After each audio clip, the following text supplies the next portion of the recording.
भाग 1। योग क्या है? योग का अर्थ एकता या बांधना है। इस शब्द की जड़ है संस्कृत शब्द युज, जिसका मतलब है जुड़ना। व्यवहारिक स्तर पर योग शरीर, मन और भावनाओं को संतुलित करने और तालमेल बनाने का एक साधन है।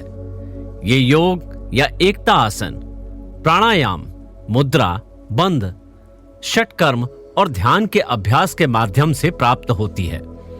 शारीरिक और मानसिक उपचार योग के सबसे अधिक ज्ञात लाभों में से एक है। ये इतना शक्तिशाली और प्रभावी इसलिए है क्योंकि ये सद्भाव और एकीकरण के सिद्धांतों पर काम करता है। योग का इतिहास करीब 5000 साल पुराना है, जिसे प्राचीन भारतीय दर्शन में मन और शरीर के अभ्यास के रूप में जाना जाता है। योग की विभिन्न शैलियां, शारीरिक मुद्राएं, सांस लेने की तकनीकी और ध्यान पर विश्राम को जोड़ती है। योग में इतनी शक्ति होती है कि यह आपको अमरत्व की प्राप्ति करा सकता है। कुछ लोग योग को भ्रमवश साधारण आसन समझ लेते हैं, किंतु ये उनसे कहीं बढ़कर है। योग मुख्य रूप से एक आध्यात्मिक अनुशासन है, जिसमें जीवन शैली का पूर्ण सार आत्मसात किया गया है। माना जाता है कि योग का प्रारंभ हमारे देश भारत में हुआ। भारतीय ऋषि पतंजलि द्वारा योग दर्शन पर लिखे गए 2000 वर्ष पुराने योग सूत्र को मन और भावनाओं को नियंत्रित करने और आध्यात्मिक रूप से विकसित करने की एक संपूर्ण गाइड माना जाता है। योग सूत्र योग का सबसे पहला लिखित रिकॉर्ड है और अस्तित्व में सबसे पुराने ग्रंथों में से एक है। ये सभी आधुनिक योगों के लिए रूपरेखा प्रदान करता है। योग अपनी मुद्राओं और आसनों के लिए काफी प्रसिद्ध है।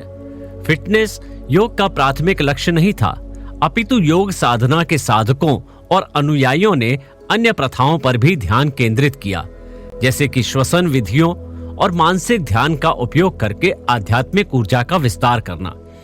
ये सिर्फ व्यायाम भर नहीं है, बल्कि विज्ञान पर आधारित शारीरिक क्रिया है। इसमें मस्तिष्क, शरीर और आत्मा का एक दूसरे से मिलन होता है। साथ ही मानव और प्रकृति के बीच एक सामंजस्य कायम होता है। ये जीवन को सही प्रकार से जीने का एक मार्ग है।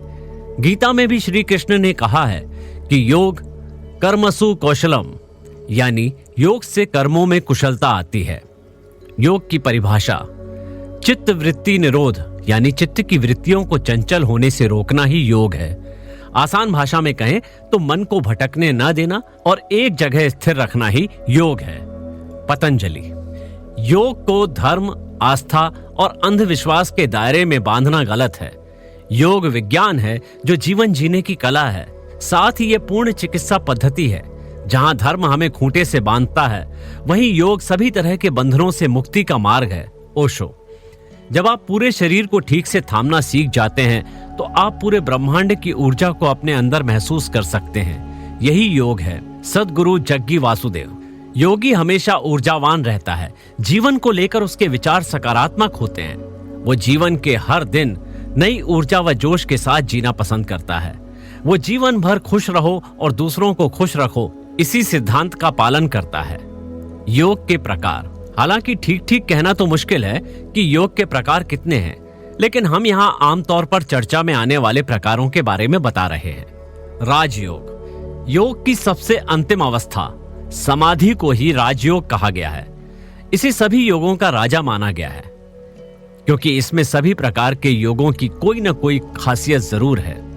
इसमें रोजमर्रा की जिंदगी से कुछ समय निकालकर आत्मनिरीक्षण किया जाता है। ये ऐसी साधना है जिसे हर कोई कर सकता है। महर्षि पतंजलि ने इसका नाम अष्टांग योग रखा है और योग सूत्र में इसका विस्तार से उल्लेख किया है। उन्होंने इसके 8 प्रकार बताए हैं, जो इस प्रकार हैं। 1. यम, इसमें अहिंसा, सत्य, अस्तेय, ब्रह्मचर्य और अपरिग्रह सन्निहित हैं। अहिंसा शब्दों से, विचारों से और कर्मों से किसी को हानि नहीं पहुंचाना।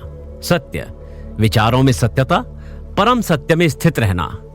अस्तेय चोर प्रवृत्ति का न होना, किसी अन्य की वस्तु को नहीं लेना। तात्पर्य ये कि सभी मानव आचरण और व्यवहार में ईमानदारी बरतना। ब्रह्मचर्य चेतना को ब्रह्मा के ज्ञान में स्थिर करना अथवा सभी इंद्रिय जनित सुखों में संयम बरतना। अपरिग्रह आवश्यकता से अधिक संचय नहीं करना और दूसरों की वस्तुओं की इच्छा नहीं करना। ये सभी गुण जीवन में लागू किए जाने पर आगे योग प्रशिक्षण के लिए एक मजबूत नैतिक आधार निर्मित करते हैं। यम आत्म संयमित व्यवहार हेतु अपरिहार्य है। इन्हें महाव्रत, महान सार्वभौमिक प्रतिज्ञा भी कहा जाता है। 2. नियम। इसमें शौच, संतोष, तप, स्वाध्याय तथा ईश्वर प्राणिधान सन्निहित हैं। शौच, आंतरिक और ब्रह्मा दोनों ओर की शुद्धि। संतोष, संतुष्टि तथा लालच और लोभ पर नियंत्रण। तप, शारीरिक और मानसिक दोनों स्थितियों में तपस्या। आत्मानुशासन, ये भी योग और तप के विभिन्न कठिन अभ्यास हेतु बनाया गया है, जो आंतरिक पवित्रता का प्रदायक है। स्वाध्याय, पवित्र ग्रंथों का अध्ययन और उनके पाठों पर मनन, ये भी गहरे चिंतन को प्रस्तुत करता है अथवा इस प्रकार के प्रश्नों की ओर उन्मुख करता है कि मैं कौन हूं, मैं यहाँ क्यों हूं, मैं किस ओर बढ़ रहा हूं। ईश्वर प्रणिधान, ईश्वर के प्रति पूर्ण समर्पण, पूर्ण श्रद्धा। 3. आसन, ये शरीर पर नियंत्रण हेतु विभिन्न शारीरिक मुद्राओं के अभ्यास को संदर्भित करता है। 4. प्राणायाम, प्राण पर नियंत्रण तथा सूक्ष्म और लंबे समय तक सांस लेने में सक्षमता ग्रहण करने हेतु श्वास लेने संबंधी खास तकनीक से संबंधित। 5. प्रत्याहार, इंद्रियों को अंतर्मुखी करके उनके संबंधित विषयों से विमुख करना। 6. धारणा, ये अभ्यास एक ही वस्तु पर ध्यान केंद्रित करने से संबंध है, जिससे कि वांछित एकाग्र चित्तता विकसित की जा सके। 7. ध्यान, इसका तात्पर्य मन को निर्बाध रूप से एक ही प्रदत्त वस्तु की ओर केंद्रित रखने से है। 8. समाधि, शुद्ध चेतना में विलय अथवा आत्मा से जुड़ना, शब्दों से परे परम चैतन्य की अवस्था। समाधि चित्त की अवस्था है जिसमें चित्त ध्येय वस्तु के चिंतन में पूरी तरह लीन हो जाता है। योग दर्शन समाधि के द्वारा ही मोक्ष प्राप्ति को संभव मानता है। समाधि की भी 2 श्रेणियां हैं, 1. संप्रज्ञात और 2. असंप्रज्ञात। संप्रज्ञात समाधि वितर्क, विचार, आनंद और अस्मितानुगत होती है। असंप्रज्ञात में सात्विक, राजस और तामस सभी वृत्तियों का निरोध हो जाता है। इसे बौद्ध धर्म में संबोधि, जैन धर्म में केवल्य और हिंदू धर्म में मोक्ष प्राप्त करना कहते हैं। इसे सामान्य भाषा में मुक्ति कहते हैं। राजयोग आत्म विवेक और ध्यान करने के लिए तैयार व्यक्तियों को आकर्षित करता है। आसन राजयोग का सबसे प्रसिद्ध अंग है। यहां तक कि अधिकतर लोगों के लिए योग का अर्थ ही है आसन, किंतु आसन एक प्रकार के योग का सिर्फ एक हिस्सा है। योग आसन अभ्यास से कहीं ज्यादा है।